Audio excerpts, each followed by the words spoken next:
Você sabia que existe um sistema, uma parte do sistema nervoso chamado autônomo, que modula a percepção de dor? Tanto para mais quanto para menos? O objetivo dessa aula é te explicar como que o sistema nervoso autônomo modula a dor. Eu sou Léo Sete, fisioterapeuta osteopata, e venho através dessa aula conduzi-los ao mundo do sistema nervoso autônomo e suas relações com a percepção de dor. Se você é novo aqui no canal, não deixe de se inscrever. Vídeos de altíssima qualidade toda semana gratuitamente para você.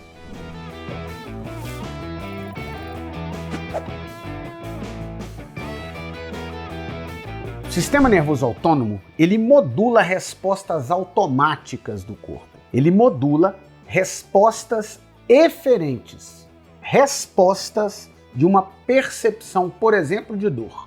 Toda vez que eu tenho dor, eu tenho um aumento da atividade simpática, que é a parte do sistema nervoso autônomo que vai me propiciar lutar ou fugir. É a parte do sistema nervoso que vai aumentar a frequência cardíaca, ela vai acelerar o coração, vai aumentar o fluxo de sangue e oxigênio para os pulmões. Para quê?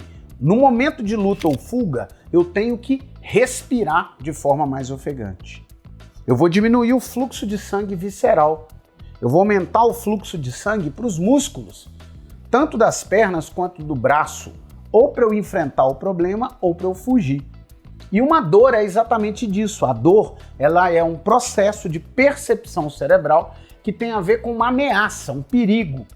E geralmente, quando eu tenho dor, eu tenho uma ativação aumentada desse sistema simpático de luta ou fuga. Eu tenho uma outra parte do sistema nervoso autônomo que é o parasimpático, que ele faz justamente o contrário, é depois que eu saio de uma situação de estresse. Por exemplo, ele modula o pós-estresse. É na fase parasimpática que eu tenho um aumento de produção de cartilagem, que eu tenho um aumento de densificação do osso, que eu tenho um reparo do músculo que foi usado no sistema de luta ou fuga. Do sistema parasimpático se destaca um nervo em especial, que é o maior nervo parasimpático do corpo, que é o nervo vago. Ele age controlando o sistema visceral. Além disso, o sistema parasimpático, ele tem uma ação também a nível central, os receptores, né, os neurotransmissores liberados pelo vago, principalmente a acetilcolina, que é o principal neurotransmissor vagal, ele tem uma ação em todo o sistema neural, inclusive central. Ele circula através do sangue e atinge as áreas centrais, neurais, e ele ajuda a modular a percepção de dor, diminuindo a percepção de dor. Isso é muito importante porque, enquanto eu tenho o simpático, que eu aumento, que está ligado ao processo de percepção de dor, eu tenho o parasimpático, que ajuda na modulação, na inibição de uma percepção de dor.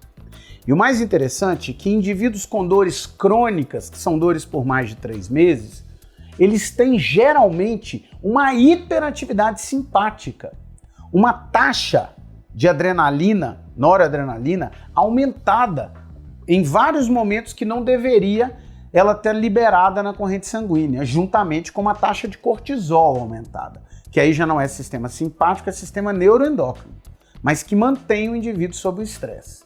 Então, indivíduos com dores crônicas têm uma tendência a ter uma hiperatividade simpática. Ao mesmo tempo, indivíduos com dores crônicas têm uma inibição do tônus vagal, que é medido pela variabilidade de frequência cardíaca, um intervalo entre 2 contrações do ventrículo esquerdo. A isso se dá o nome de variabilidade de frequência cardíaca, que mede o tônus vagal, o tônus parasimpático. E o que acontece é que em indivíduos com dores crônicas, eu tenho uma diminuição desse intervalo entre 2 contrações ventriculares. A gente fala diminuição da variabilidade de frequência cardíaca. O impacto disso, o vago, que deveria modular a percepção da dor, tanto a nível central, como eu já descrevi anteriormente nessa aula, quanto a nível periférico, o vago ele falha um pouco nesse mecanismo, porque ele tem uma hiperatividade simpática e, consequentemente, o que ocorre com isso é uma modulação da dor diminuída, um sistema modulatório neural, né, que vai agir em todo esse sistema neural diminuído. E é claro que isso impacta fundamentalmente o processo de reabilitação, onde a gente pode e deve ter como objetivo utilizar de estratégias, assim como técnicas, para necessariamente modular o sistema nervoso autônomo. A gente tem, dentro da terapia manual, possibilidades onde a gente consegue diminuir o tônus simpático e aumentar o parasimpático, com técnicas suaves, técnicas que o indivíduo gosta de estar recebendo. E ao mesmo tempo a gente tem também uma possibilidade muito interessante de trabalhar com padrões respiratórios específicos. A expiração lenta, suave e profunda, expiração, aumenta o tônus vagal, aumenta a variação, a variabilidade de frequência cardíaca, que é o intervalo de 2 contrações ventriculares, e consequentemente do ventrículo esquerdo. E consequentemente com isso, a gente tem também uma resposta do padrão modulatório respiratório na percepção de dor. O que eles fizeram? E tem alguns estudos muito interessantes disso.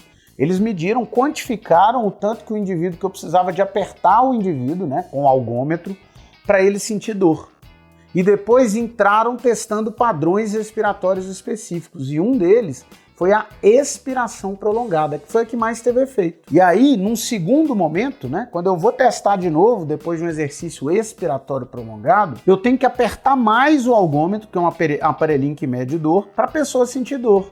Então, ou seja, o padrão respiratório prolongado aumenta a variabilidade de frequência cardíaca e diminui a percepção de dor. Ela aumenta o limiar, ou seja, eu tenho que apertar mais para o indivíduo sentir dor. E isso pode ser uma ferramenta muito interessante para ajudar indivíduos com dores crônicas.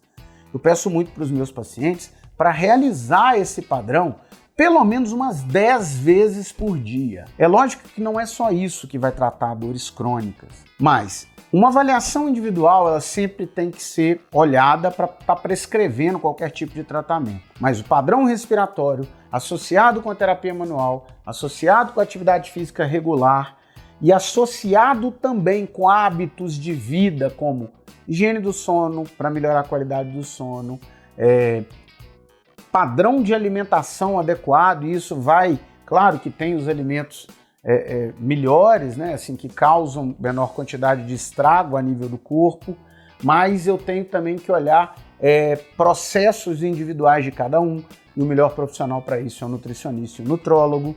E dentre isso, além de fatores psicossociais, do ponto de vista emocionais, muitas vezes o indivíduo com dor crônica precisa de uma abordagem com psicólogo e às vezes até psiquiatra, enfim.